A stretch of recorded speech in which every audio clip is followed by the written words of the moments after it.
ተገደን ያቆም ነው መድኃኒት የግፊቱ በጣም ከመጠን በላይ ወርዶ ቢኮዝ ቦርጭ ጠፍቶ ጡንቻ ቢውል ስታደርግ በጣም ሃይሊ ኢንሱሊን ሴንሲቲቭ ስትሆን ጀስት በግፊት መውረድ ጀመረ። ግፊት መውረድ ሲጀምር ተገደን ያቆም ነው። ስኳርም እንደዛው መርፌውን እየቀነስን መተን አዘይን መርፌው ማስፈልግበት ደረጃ ላይ በመሆኑ ነው ያቆምከው። እንደው ህይወትን ጫፍጫፉን ነግረህናል። እንደው ኢነርጂ ዋይዝስ እንዴት ነበረ? በፊት ነበረው ኢነርጂ፣ እንቅልፍ፣ የሚሰማ ስሜት፣ ራዕይ እንዴት ነበረ? ምክንያቱም አዲስ ህይወት ውስጥ ነው የገባሁት ነው ያልከኝ። እናም እንደዛ ነው። አዲስ ህይወት ውስጥ አዲስ እቅድ ውስጥ ነው የገባ ነው። ሁልጊዜም ማውራለሁ። እኔ ልክ 50 ዓመት ሲሞላኝ ስራ አቁሜ ጡረታ ወጥቼ ብዬ ስዘጋጅ የነበርኩኝ ሰውዬ አሁን ይኸው እንደ አዲስ እንግዲህ 2 ቢሮ ከለዚያውም ከፍተን ከቢሮም አልፈን ይኸው ሰዎች ቤት ገብተው አሁን አንዳንዶች እኮ እየተኙ ነው እያንኮራፉ ነው እና ይኸው አክቲቭ ሆነን ለዛም ቆመን እየሰራን ነው።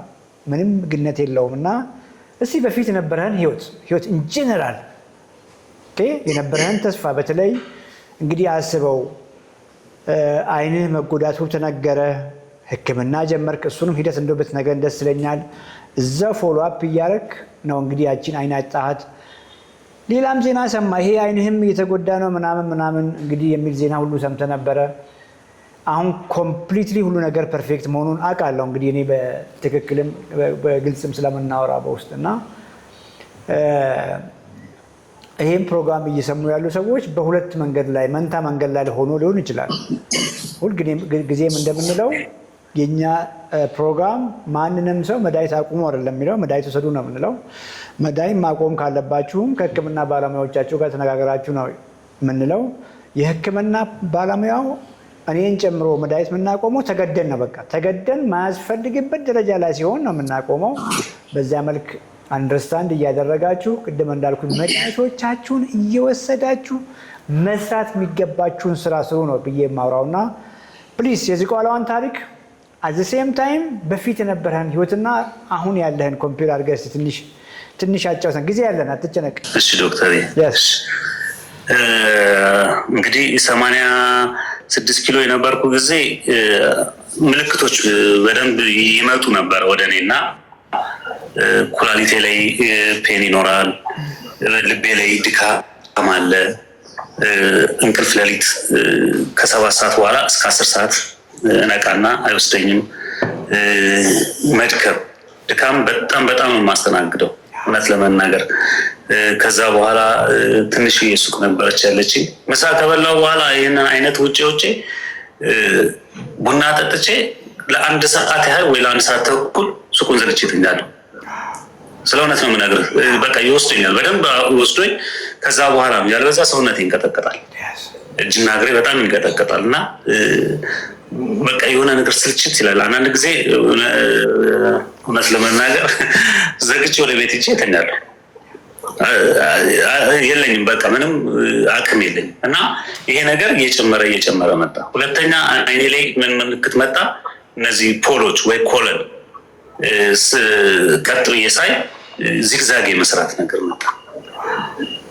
ሁለተኛ ልክ እንደ ትንኝ የሚመስሉ ነገሮች ወደ አይኔ ላይ እንደዚህ ብትን እያሉ ጥቋቁር ነገሮች ይሄዳሉ።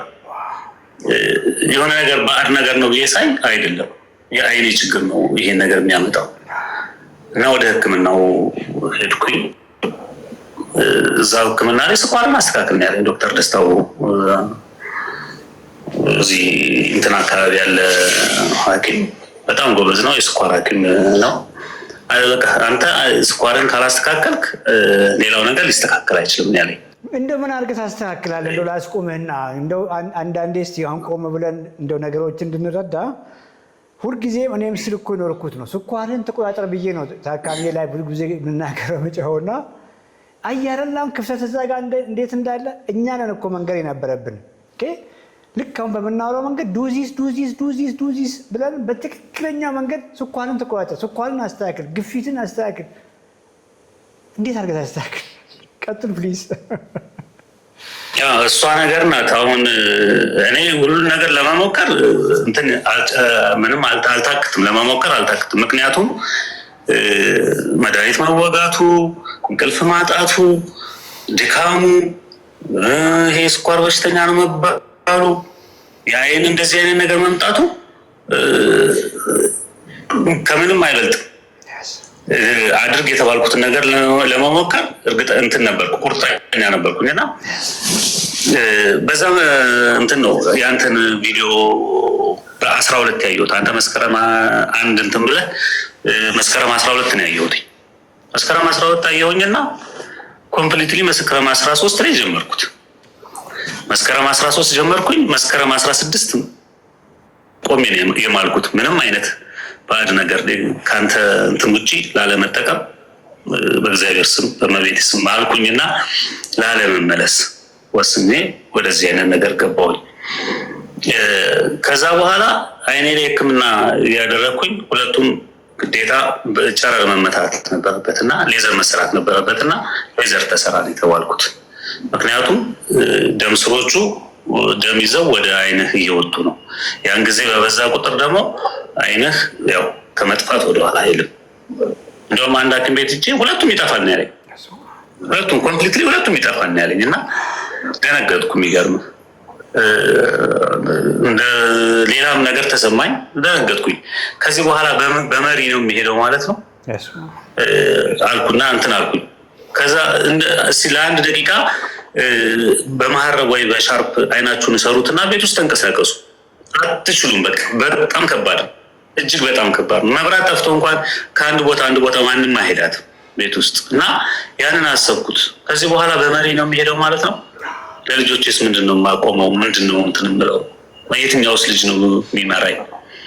ሴቷ ናት የምትመራኝ? ወንዱ ናት የምትመራኝ? ቢሰለቹስ ምናምን በጣም ይሰማኝ ነበር። ስለ እውነት ተመልሼ ወደ እናቴ ልግባ፣ እናቴስ በዚህ በ50 ዓመት የተቀበለኝ ነው? በጣም በቃ መግቢያም መውጫ ነው ያጣሁት።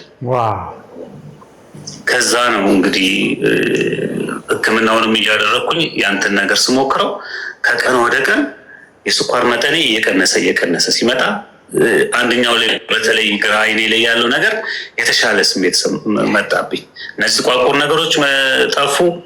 ኮለን ጠመዝማዛ የሚሆንብኝ ነገር ቀጥ ማለት ፎቅ ረዥም ፎቅ ራሱ በጣም ዝግዛግ ይመታብኝ ነበርና እየተስተካከለ እይታው ሲሄድ ማመን ጀመርኩ።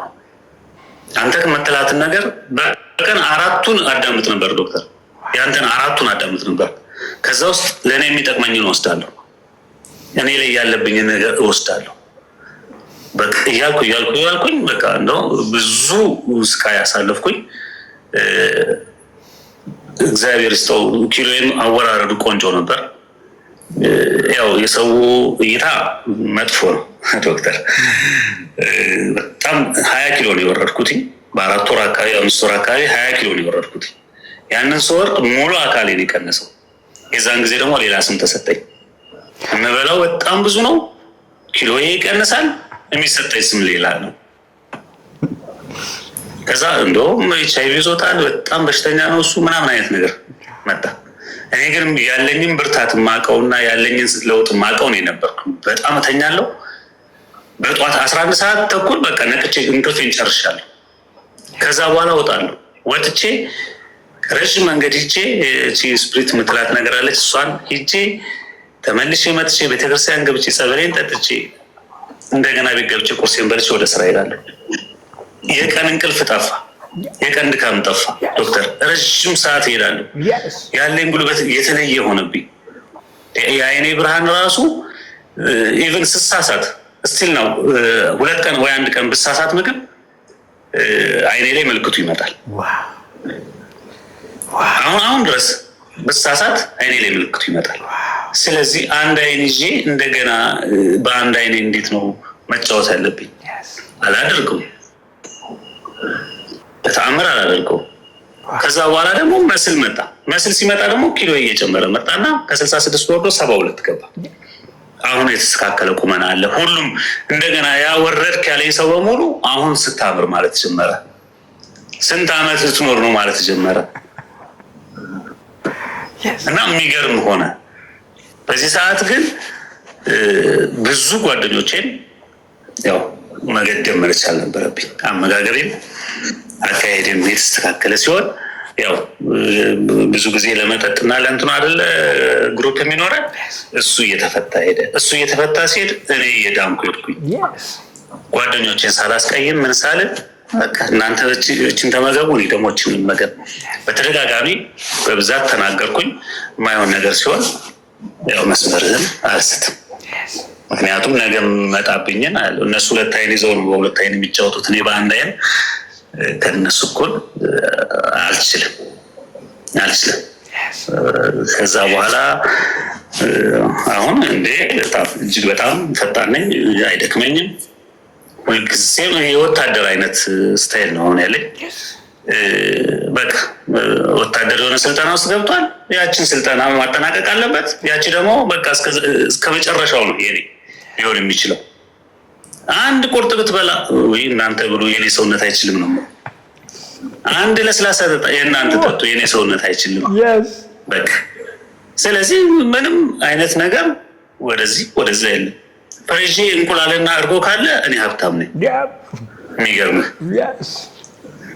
ሌላው ነገር አትክልቱ ምናምኑ ከኋላ ይጨመራል። እግዚአብሔር ይመስገን። አሁን በጣም እኔ ያላቅም ጸሎት ማድረግ ጀምሬያለሁ። የዝቋላ እንዳገት ስወጣ የተቀቀለ ድንችና 4 እርጎ ነው ይዤ ወጣሁት፣ ግሪክ ዮገርት። ከዛ ሻንጣ ሙሉ ልብስ ይዤ በቁምጣ አላረፍኩም። የሚገርምህ ዶክተር ከ12 ዓመት በኋላ ነው ወደ ዝቋላ አቦ እጄ አንግሼ የመጣሁትና ከማንም ጋር አልሄድኩም። ብቻዬን ራሴን ፈትሼ ስወርድም እንደዛው ራሴን ፈትሼ ስትራፖ እንኳን አልያዘኝም እና በጣም ተደስቻለሁ። ከሃይማኖቴ ጋር አገናኝተኸኛል። የተስተካከለ ሰው አድርገኸኛል። እኔ ምን ልልህ እችላለሁ ዶክተር? አሁን ሰላማዊ ነኝ። እንቅልፌ በደንብ ቆንጆ ነው። አረማመዴ ቆንጆ ነው። ምን አለባበሴም የተሻለ ነው። ምን ፀጉሮቼ በጣም ሞልተዋል። አይኔ ደህና ነው። እንደውም ኳሱ በጣም አንሶ ነበርና አሁን ኳሱ እየተገለጠ መጣ። ግን ባለፈውም ሐኪም ቤት እዛ ሂጄ ለምን ብታሰራው ምናምን ነው። አሁን ማስተማሪያ ነው አልኩት ሐኪሙ። ልጅ አለው 2 ልጆች አሉኝ፣ ቆንጆ ልጆች። አሁን ማስተማሪያ ነው እላለሁ። ባገኘሁት አጋጣሚ እግዚአብሔር ይመስገን ሰውን ለመርዳት እሞክራለሁ። አቁሜ አስተምሬ ነገሮችን በሙሉ አስተካክዬ ነው እንትን የምለው። እንግዲህ እዚህ ላይ ነው ያለነው። ሐኪሞችህን አይተሃቸዋል ወይ? የሚያውቁ መቼም አንድ ጊዜ ለአይንህን ፎሎ አፕ ተደጋጋሚ ስትሄድ ኦር ለሜዲካል ቼክአፑም ለስኳሩም ለግፊቱም ለኮሌስትሮል ያየህ ሐኪም አለ ወይ? ፊዚካሊ ለውጥህን ያየ እንደው ቆሞ የጠየቀ እንደው ኤክስፒሪየንስ ካለ እሱ ላይ እንደው ብታጫውት ነው። እሺ ሐኪሜ ነበረ እና የሚገርምህ እቺ ኢንሱሊን ከመጥፋቷ የተነሳ በወር 10 ነበረች የምትሰጠኝ መርፌዋ። 2 ኢንሱሊን እና 10 መርፌ ነው። እሷንም ትልቅ ሆስፒታል ይዤ ነው ላገኝ የምችለው እና እዛ የሚያክም ሐኪም ነበር የሚሰጠኝ እና አየው እንትኔን ኤዋንሲውን አየው እና በ3 ወር የተሰራውን እንዴ አንተ ወርዷል እኮ በጣም ቆንጆ እኮ ነው አለኝ። አዎ ዶክተር ቆንጆ እኮ ነው አልኩት። ከዛ በኋላ ፋስቲንጉንም አሁን እኮ ተስተካክሏል አለኝ። አዎ ተስተካክሏል። ምን ላድርግ አልኩት። ሲወርድ ምን ላድርግ ስለው ሲወርድ ጣፋጭ ነገር ተጠቀም አለኝ። እኔ ስለማቆም ነው አልኩት ማስበው። አሁን ላይ እኔ መድኃኒት ስለማቆም ነው ማስበው ስለው እንዴት ይሆናል አለኝ። ይሆናል አልኩና ስልኬን አውጥቼ ያንተን እንትን ሰጠሁት። የሚገርምህ በደንብ ቁጭ ብሎ አየው። አንዱን እንትን ሙሉ አየ። ተስማማን። ከዛ በኋላ እንደዚህም ይቻላል ማለት ነው። እኔ ስለማቆም ነው የማስበው፣ መድኃኒት ስለመጣል ነው የማስበው አልኩት። ገረመው። ምን ተጠቀምክ? ይሄን ተጠቀምኩ። አሁን ያለህ እንዴት ነው? አንጀቴ ላይ የነበረ ችግር ልነግርህ አልችልም ዶክተር። በተደጋጋሚ በቃ አንጀቴ ላይ የነበረ ችግር እሱ ጋር ነበር። በየጊዜው እየሄድኩኝ ማስቸግረው የነበረው እና ጨቀጭቀው ነበር በኋላ። ከዛ በኋላ ያው ሁሉ ጠፍቶ በነፃነት እንደፈለኩ በነፃነት ሰው ቤት ሂጄ ማደር እችላለሁ። አሁን የሚገርምህ ሰው ቤት ሂጄ ማደር አልችልም ነበር። ዘመድ ጋር ምናምን በቃ አልችልም። መድኃኒቱ፣ ሽንት ቤቱ ምናምኑ በጣም ብጥብጥ ነበር የሚያደርገኝ። እሱን ሁሉ እንትን ብዬ ከዛ ዶክተሩን ነገርኩትኝ። ይሄን ተጠቀምኩኝ። ከዚህ በኋላ መድኃኒትን ጥያለሁ፣ አንተንም አላስቸግርህም አልኩት። ወዲያው ነው ስልኩን አውጥቶ ያንተን እሱ ላይ ቲክቶክን እንትን አለ፣ ዩቱብ ላይም ፎሎ አደረገ። አሁን እየሰራበት ነው። የሚገርም ሐኪሙ ራሱ አሁን በደንብ እየሰራበት ነው። ወጣት ነው፣ ጥሩ መቀበል እንትን አለው፣ እየሰራበት ነው። እና ከዛ በኋላ ኦልሞስት አመት ምናምን አልፎኛል እሱ ጋር ከሄድኩኝ ይጀላል። አሁንም ለቴስት ነው የሚሄደው፣ ፋርማሲ የሚሄደው ለኪሎ ነው። ሌላ ነገር የለኝም። ምን በቃ ሐኪም ቤት ሰው ለመጠየቅ ነው የሚሄደው። የሚገርም ሐኪም ቤት ይጀላል። የኔም እኮ ሁልጊዜ እኮ የምላችሁ ይሄንን ነው። ባዜ ጤናችሁም በእጃችሁ ላይ አያል ሲምፕል። ከዚያ በኋላ እንዳልከው እጅን ኪስ አድርገህ ሰው ለመጠየቅ የምትሄደው የምሬን እኮ ነው። አንተ የምትለው በሙሉ እኔ ጋርም ነበረ። ይሄ ጂአይ ሹ፣ የጉንፋን ሹ፣ ምን ሹ ሁልጊዜ እኮ ከየት እንደመጣ እንኳን እኮ አታውቅም። እና ከዚህ እኮ ይኸው ስንት ዓመት እንደ ባለቤቴ መጣ አንድ ቀን እዚህ ብትነግራችሁ ደስ ይለኛል። እና ኦልሞስት 5 years እኔ አላስታውስም። ምንም በቃ የለም ምንም። ማን ዋው ቀጥል ግድ የለም አስቆምኩት። ትንሽ አጫውተን እንግዲህ ለሌላውም ጊዜ ለመስጠት ነው። ያው ያለውበት ሁኔታ በጣም እጅግ በጣም ብዙ ከ9 ያላነሱ ችግሮች ናቸው ላይ የነበሩት። እነሱ በሙሉ ተወግደዋል ሙሉ ለሙሉ። ግን ወደ እንደው ሁልጊዜም መጠቆማችን አይቀርም አይደለም። ህብረተሰቡ ሀሳብን 1-2 ሰው ካለ የኔ ሀሳብ ይበልጣል ለማለት ያህል ነው። ውስጣቸው እያወቀው ማንም ያለበትን ነገር እያወቀው ሀሳቤ ይበልጣል ብሎ ከሰው ጋር ለመከራከር ነው እንጂ ማያደርጋት ቤት ውስጥ ችግሩ የእሱ መሆኑን በደንብ ያውቃል። እኔ ጋር በጣም ብዙ ወጣቶች ይመጣሉ ዶክተር፣ በጣም ብዙ ወጣቶች ይመጣሉ፣ ቦርጭ ያላቸው እንደዚሁ በሰሚ ይመጣሉ። ጓደኛዬ እንደዚህ ከሚስቱ ጋር እንደዚህ ሆኖ ብሎ በጓደኛው ነው ሀሳበው የሚጠይቁት። ምንም ማለት አይደለም። ችግሩ እሱ ጋር እያለ በጓደኛው እንድነግረው እኔ ጋርም የነበረ ችግር ነው። ወንዶች ላይ በተለይ እኔ ጋርም የነበረ ችግር ነው። ከዛ በኋላ እኮ በእንደዚህ ጉዳይ ይሄ ሁሉ ተፈታ። ግድ የላችሁም፣ አትፈሩኝ፣ ነገሩኝ። እቺ ችግር ወንዶች ላይ በጣም አላት። የሚገርም በጣም ከባድ ነው። እና ስሜቱ ከትዳር ጋር ያለው ግንኙነት ላይ በጣም ብዙ ኬዝ የሚመጣው በዚህ ጉዳይ ነው። እና ሰው ግን ሐኪም ጋር ሄዶ ወይ ፋርማሲ ሄዶ የሆነች ነገር መድኃኒት ከመግዛት ይልቅ እዚህ ጋር ራሱ ላይ ቢሰራ እሱንም ቤተሰቡንም ያለበትንም ችግር መቅረፍ እንደሚችል አልተገነዘበው። ውስጡ እያወቀው ከእግዚአብሔር ጋር ያለውን ግንኙነት እያወቀው እዚህ ጋር ግን ለሰው ለይስሙላ ነው እንትን እያልን ያለ ነው። እኔ ጋር ምንም ችግር የለም ይላል፣ ቤቱ ውስጥ ግን ችግር እንዳለ ራሱ ጠንቅቆ ያውቀዋል። እና በዚህ መንገድ እናድርግ ስትለዋል አይደል? ይሞክርና ይፎርሻል። ሰው በጣም የተቸገረው ምንድን ነው? ይፎርሻል። ለምን? ያምረዋል። ምላሱ ላይ ያለችው ነገር ያምረዋል። እኔ ጨው ኖረው አልኖረው፣ ጣፈጠ አልጣፈጠ እኔ ጉዳይ አይደለም። ለእኔ ይስማማል ይሄ ምግብ፣ ለእኔ ይጠቅማል። አዎ ይጠቅማል፣ መግባት አለበት። ካልጠቀመም አይገባም። እጅ ላይ አይደለ ሁሉ ነገር ያለው እጅ ላይ እኮ ማንም አያስገድድም፣ ማንም እንትን አይልህም። ለመሳሪያ አስገድዶ ይሄን ካልበላ ይሄን ካልጠጣህ የሚልህ ማንም የለም። እጅ ላይ ያለውን ነገር ብላና ዳን። አይ መድኃኒት ወስዳለሁ ካለ ይሄ ምርጫ ጉዳይ ነው። እግዚአብሔር ምርጫ ሰጥቶናል። እሱን የማምለክና ያለማምለክ ምርጫ ሁሉ ሰጥቶናል። የሚገርም። ስለዚህ እኔ የምነግራችሁ እጃችሁ ላይ ያለውን ነገር ተጠቀሙበት። እኔ ከዚህ በፊትም ዶክተር ብያለሁ። ዶክተርን አሁን እንጠቀምበት፣ በኋላ እናገኘውም ብያቸዋለሁ። በብዛት ብዙ ሰው በኋላ እናገኘውም፣ በጣም ቢዚ ነው የምትሆነው አንተ። አሁን የኛን ግሩፖች በብዛት እንጠቀምበት ትላለሁ። ግን አብዛኛዎቹ ሸሽተዋል። አብዛኛዎቹ ከዛ ውስጥ የወርቅ ውሃ ጠንክረው የወጡ በጣም አሉ።